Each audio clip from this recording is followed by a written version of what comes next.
கொண்ட பாசமிகு சகோதர சகோதரிகளே, இன்று நாம் திருமுழுக்கு யோவானுடைய பெருவிழாவை அனுசரிக்கின்றோம். திருமுழுக்கு யோவானை பற்றி நிறைய காரியங்களை நாம் பேசி சிந்திக்க முடியும். ஆனால் இன்றைய தினம் ஒரே ஒரு காரியத்தை மட்டும் காலத்தின் தன்மை கருதி உங்களோடு பகிர்ந்து கொள்ள ஆசைப்படுகிறேன். பாருங்கள், திரு அவையிலே நம் ஆண்டவர் இயேசு கிறிஸ்து, கன்னி மரியா, திருமுழுக்கு யோவான் மூவருக்கு மட்டும்தான் பிறப்பின் பெருவிழாவை இந்த திருவழிபாடு கொண்டாடுகிறது என்பதெல்லாம் நாம் அறிவோம். இவரது பிறப்பு ஒரு வித்தியாசமாய் இருக்கிறது. மத்தேயு நற்செய்தி 11ஆம் அதிகாரம் 11வது வசனத்திலே நம் ஆண்டவர் இயேசு கிறிஸ்து இவரை பற்றி சொல்லுகிற போது, மனிதராய் பிறந்தவர்களுள் திருமுழுக்கு யோவானை விட பெரியவர் எவரும் தோன்றியதில்லை என அவர் குறிப்பிட்டு காட்டுகிறார். அந்த அளவுக்கு மிக உயர்ந்த ஒரு இடத்தில் வாழ்ந்த ஒரு இறைவாக்கினராக திருமுழுக்கு யோவான் இருக்கிறார். இவருடைய பெயரை பாருங்கள். இவருக்கு என்ன பெயரிடலாம் என யோசிக்கிற போது, முதலில் உறவினர்கள் எல்லாரும் சேர்ந்து அந்த குழந்தையினுடைய தந்தை பெயரான ஜக்கரியா என்ற பெயரை வைக்கலாம் என்றுதான் எல்லாரும் முடிவெடுக்கிறார்கள். ஜக்கரியா என்றால் ஆண்டவர் நினைவு கூர்ந்தார் என்று பொருள். ஆனால் அவருடைய தாய் எலிசபெத்து அதற்கு மறுப்பு தெரிவிக்கிறாள். ஜக்கரியா வேண்டாம், இக்குழந்தைக்கு யோவான் என பெயரிடுவோம் என்று அவர் சொல்லுகிறார். பிறகு அவருடைய தந்தையும் கேட்கிறார்கள். தந்தையும் ஒரு எழுது பலகை கொண்டு வாருங்கள் என சொல்லி அதிலே இக்குழந்தையின் பெயர் யோவான் என்று அவரும் குறிப்பிடுகிறார். யோவான் என்றால் ஆண்டவர் இரக்கம் காட்டினார் என்பது பொருள். பாருங்கள், சக்கரியா என்றால் ஆண்டவர் நினைவு கூர்ந்தார், யோவான் என்றால் ஆண்டவர் இரக்கம் காட்டினார். எலிசபெத் அம்மாவுக்கு மட்டும்தான் இந்த அனுபவம் இருந்த எல்லாரிடத்தையும் விட அதிகமாக இருந்திருக்கும். காரணம், மாதாவுக்கு மங்கள வார்த்தை நடந்தபோது, உங்களுக்கு ஒரு மகன் பிறப்பார், இதெல்லாம் எப்படி நடக்கும் என்றபோது கடவுள் ஒரு அனுபவ வாழ்வை காட்டுகிறார். உங்கள் மகன் 5000 பேருக்கு உணவளிக்கப் போகிறான் என்று அங்கே சொல்லப்படவில்லை. உங்கள் மகன் லாசரை உயிர்ப்பிக்கப் போகிறான் என்று வானதூதர் அங்கு சொல்லவில்லை. உங்கள் மகன் பெரியவனான பிறகு கானாவூர் திருமணத்திற்கு போவான், அங்கே தண்ணீரை திராட்சரசமாக்கப் போகிறான் என்று சொல்லவில்லை. பார்வையற்றவருக்கு பார்வை தரப்போகிறான் என்று சொல்லவில்லை. எங்கோ ஒரு மலையடிவாரத்தில் வாழ்ந்த, ஒரு மலை கிராமத்தில் வாழ்ந்த எலிசபெத்து என்னும் மலடிக்கு இரக்கம் காட்டுவார் என்பதுதான் மெஸ்ஸையாவை பற்றிய ஒரு மிகப்பெரிய அனுபவமாக மரியாவுக்கு குறித்து காட்டப்பட்டது என்றால், அந்த அனுபவத்தை எலிசபெத்து எப்படி பெற்றிருப்பார்? இவர்களுக்கு குழந்தை இல்லை என்ற சொற்றொடர் மாறி இக்குழந்தையின் பெயர் யோவான் என வரலாறு பேச வைத்தது என்றால் அது கடவுளின் இரக்கச் செயலுடைய வெளிப்பாடு. கடவுள் வெறுமனே நம்மை நினைவு கூறுபவர் மட்டுமல்ல, மாறாக நமது வாழ்வில் செயலும் மாற்றுகிறார். வெறுமனே நமது பிரச்சனைகளை நினைவு கூறுகிற கடவுளாக இல்லை, மாறாக நமது பிரச்சனைகளுக்கு முடிவு கட்டி தீர்வை தருகிற கடவுளாய் இருக்கிறார் என்பதால் இக்குழந்தையின் பெயர் யோவான் என்பது கடவுள் இரக்கம் காட்டினார், அவர் செயல்பட்டார், அவர் நமக்கு வெற்றியை தருவார், நமது தோல்விகளை அப்புறப்படுத்துவார், நமது பிரச்சனைகளுக்கு முற்றுப்புள்ளி வைப்பார் என்பது திருமுழுக்கு யோவானுடைய பிறப்பே. இந்த ஒரு சிறு நிகழ்வே எவ்வளவு ஆழமான செய்தியை தாங்கி நிற்கிறது பாருங்கள்.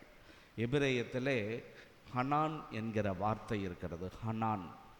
ஹனான் என்றால் வயிறு. அந்த எபிரேய இலக்கியத்தில் வயிற்றிலிருந்து தான் இரக்கம், கனிவு, பரிவெல்லாம் முளைப்பதாக இருக்கிறது. கடவுள் மனுக்குலத்தை குனிந்து பார்க்கிறார். நம்ம குனிந்து பார்த்தோம்னா நம்ம வயிறு. எனவே அந்த இடத்திலிருந்து ஒரு இரக்கம், அதுதான் அந்த குழந்தை பேறு வழியாக அந்த குடும்பத்திற்கு கடவுள் செய்கிறார். கடவுள் நம்மையும் குனிந்து பார்க்கிறார். ஒவ்வொரு நாளும் நமது வாழ்வில் எவ்வளவோ சிறு சிறு பிரச்சனைகள், வேதனைகளோடு வாழுகிறோம். மக்கள் எல்லாரும் எவ்வளவு வேதனைகளை மனதில் தாங்கி இருக்கிறார்கள், அழுகையில் இருக்கிறார்கள். இன்று நாம் எல்லாரும் வேண்டுகிற ஜெபமாய் இருக்க போவது, ஆண்டவரே எங்களையும் கொஞ்சம் குனிந்து பார்க்கவும். ஆண்டவரே நீர் இரக்கம் காட்டினீர் என்பது எங்கள் வாழ்விலும் அனுபவமாக வேண்டும் என்ற ஒரு மாபெரும் ஜெபம் இந்த திருவிழாவில் நாம் துன்பப்படுகிற எல்லாருக்காகவும் வேண்டுகிற, எழுப்புகிற ஒரு ஜெபமாக இருக்க வேண்டும். இப்படி பார்க்கிற போது திருமுழுக்கு யோவானை நீங்கள் கொஞ்சம் யோசித்து பாருங்கள். அவர் எப்படி இருப்பார்? பல இடங்களில் அவருடைய சுருவத்தை பார்த்தீங்கன்னா அப்படியே ஹைட்டாக வச்சுருவாங்க. சோனா சிஸ்டர் ஹைட் மாதிரி ஃபுல்லாக ஹைட்டாக நிற்பாங்க. சில இடத்துலலாம் நான் பார்த்துருக்குறேன், கோபமாக அப்படி பார்ப்பாங்க, கையில் குச்சி வச்சுட்டு. ஏன்னா அவர் அந்த வெட்டுக்கிளி, காட்டு தேன்லாம் சாப்பிட்டாரு. இடையில இடைக்கச்சை அந்த ஒட்டக தோளில். அப்புறம் ரொம்ப கோபமாக. ஏன் கோபமாக? விரியம்பாம்பு குட்டிகளே, அவர் பேசின வசனமெல்லாம் பாருங்கள். வரப்போகும் சினத்திலிருந்து உங்களை தப்புவிப்பவன் எவன்? ஏற்கனவே கோடாரி வைத்தாகி விட்டது, மனம் மாறுங்கள். எனக்கு யோசனை பண்ணி பார்த்தேன், இப்படியா அவர் பேசியிருப்பார்? அவரே கடவுளுடைய இரக்கத்தால் பிறந்தார். அவர் என்ன மாதிரி குள்ளையாக இருந்திருப்பார்னு எனக்கு ஒரு நம்பிக்கை. அவர் ரொம்ப அப்படியே குள்ளமாக இருந்திருப்பார். அவருடைய மிதியடி வாரை அவிழ்க்க நான் தகுதியற்றவன் என சொன்னார். அப்போ அவருடைய உருவம் குனிஞ்சு பார்க்குற உருவம். ஏன்னா கடவுளை குனிந்து தான் பார்த்தார். அவர் அப்படியே தான் இருந்திருப்பார். இனிமேல் நம்ம சின்ன யோவானா அப்படி பார்க்கணும். ஏன்னா மக்கள் எல்லாரும் அவரை குனிந்து பார்த்து கடவுளின் இரக்கத்தை தேடிக்கொண்டதாய் நிச்சயம் இருக்கக்கூடும்.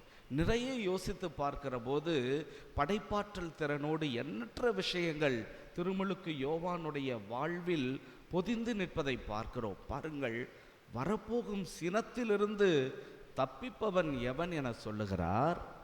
வரப்போகும் சினத்திலிருந்து வரப்போகிறவர் யார்? இயேசு கிறிஸ்து.